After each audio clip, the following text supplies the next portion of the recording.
좋아요와 댓글, 구독, 알림 설정까지 놓치지 마세요.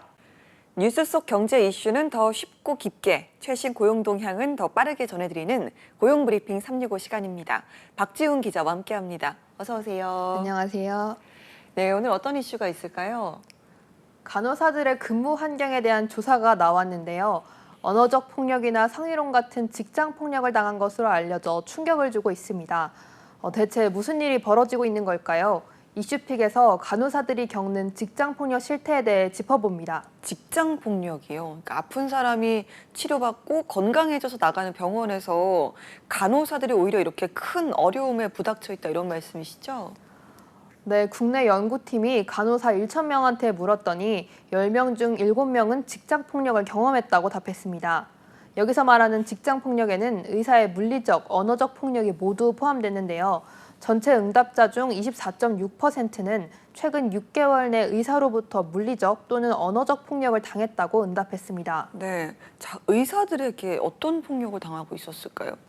네, 간호사가 의사에게 경험한 물리적 폭력으로는 의사가 화를 내면서 병동을 돌거나 병원 물건을 발로 찼다라고 응답한 비율이 높았습니다. 언어적 폭력으로는 의사가 강압적인 어조를 사용했다고 답한 간호사가 무려 82%에 달했고요. 이외에도 반말하거나 소리를 지르고 간호사를 무시하는 발언을 들었다고 대답한 비율도 높았습니다. 그뿐만 아니라 최근 6개월 새에 의사에 의한 성희롱을 당했다는 간호사도 4%나 됐습니다. 네, 자, 실제로 이런 사안과 관련해서 내부 고발이 나오기도 했잖아요. 네, 2020년 경남 창원에 있는 한 대학병원 의사가 수년간 간호사들에게 인격모독이나 망신주기식 폭언을 퍼부었다는 주장이 제기됐었는데요. 당시 녹취를 살펴보면 간호사들 상당수가 공포 분위기에서 폭언에 노출됐었다고 하소연했습니다.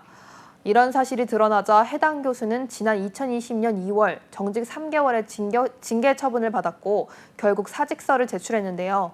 하지만 이런 사례, 제가 굳이 3년 전 사례까지 꺼내든 건 이렇게 현실에서 의사가 가해자일 경우 피해 간호사들이 용기 내서 신고를 하는 경우가 드물었기 때문입니다. 그렇습니다. 일반적인 회사의 이런 직장 내 괴롭힘도 신고까지 이어지는 게 쉽지가 않는 것처럼 간호사들도 마찬가지였네요.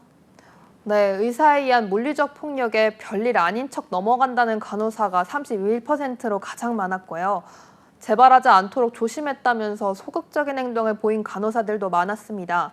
응답자 대다수가 직장 내 폭력 대응 체계에 대해 잘 알고 있지만 이럴 수밖에 없었던 이유는 적극적으로 나서도 문제가 해결되지 않을 것 같아서였습니다. 그런데 간호사를 힘들게 하는 건 이런 의사들의 물리적, 언어적 폭력만은 아니었습니다. 맞습니다. 이른바 태움으로 불리는 간호사 사이의 괴롭힘, 이것도 사회적 문제가 될 만큼 고질적인 문제 아니겠습니까?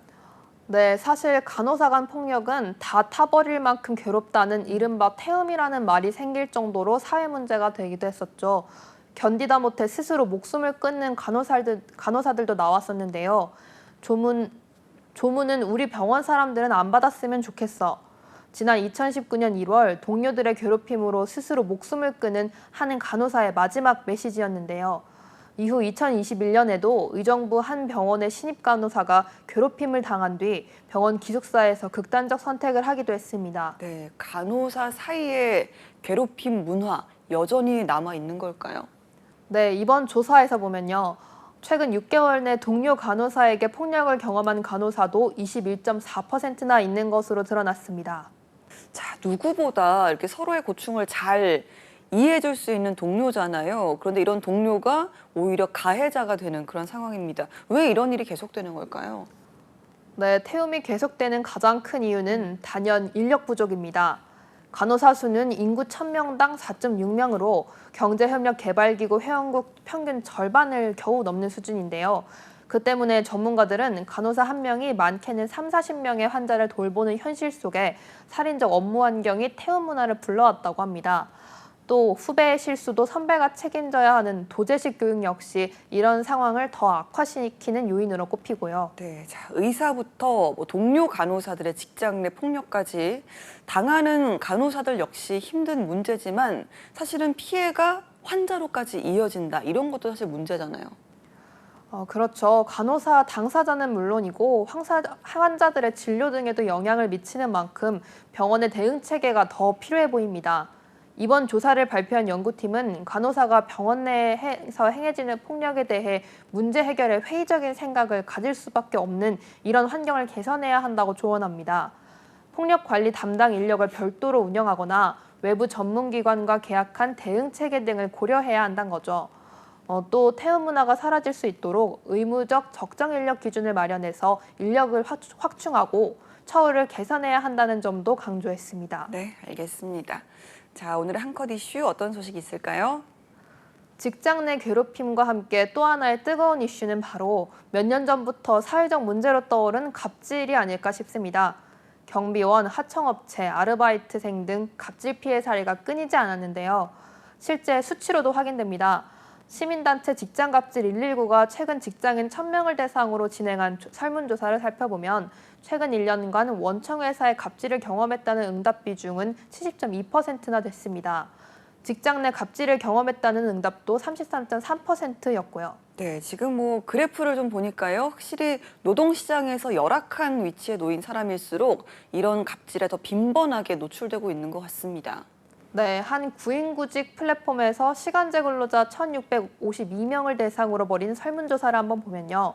손님으로부터 갑질을 경험했다는 응답은 79.2%에 달했습니다. 네, 그런데 최근에도 공공기관 종사자들 역시 이런 현실은 다르지 않은 것 같더라고요. 네, 직장갑질 119에 따르면 지난 3년간 17개 광역자치단체 직장 내 괴롭힘 신고 건수는 557건으로 연평균 163건이었는데요. 신고 비율만 놓고 보자면 광역지자체 본청 공무원 수준의 0.3%에 불과하고 일반 직장인의 괴롭힘 신고 비율 2.8%의 10분의 1 수준으로 마치 갑질이나 괴롭힘이 없는 것 같은데요. 하지만 설문조사 결과를 보면 얘기가 좀 다릅니다. 설문조사에서는 공공기관 종사자 중 괴롭힘을 경험한 비율은 36.1%로 집계됐기 때문입니다. 네, 그러니까 공공기관 근로자도 마찬가지로 이렇게 신고하기가 쉽지 않은 거네요. 네, 갑질이나 괴롭힘을 당했을 때 회사나 노조에 신고했다는 응답은 8%에 그쳤고요. 반면 참거나 모른 척했다는 응답은 70%나 됐습니다. 앞서 살펴봤던 간호사 직종도 그렇고요. 일반 직장인부터 공공기관 근로자들까지 신고해도 나아지지 않는 이런 현실의 벽에 부딪혀 주저하게 되는 문제가 가장 심각해 보입니다. 네, 알겠습니다. 자, 직종을 가리지 않고 벌어지는 직장 내 괴롭힘. 근로자가 이런 일을 당했을 때 숨기고 모른 척하는 게 아니라 제대로 대응할 수 있도록 하는 강력한 제도와 사회 문화의 뒷받침이 절실한 시점입니다. 박지훈 기자와 함께했습니다. 고맙습니다.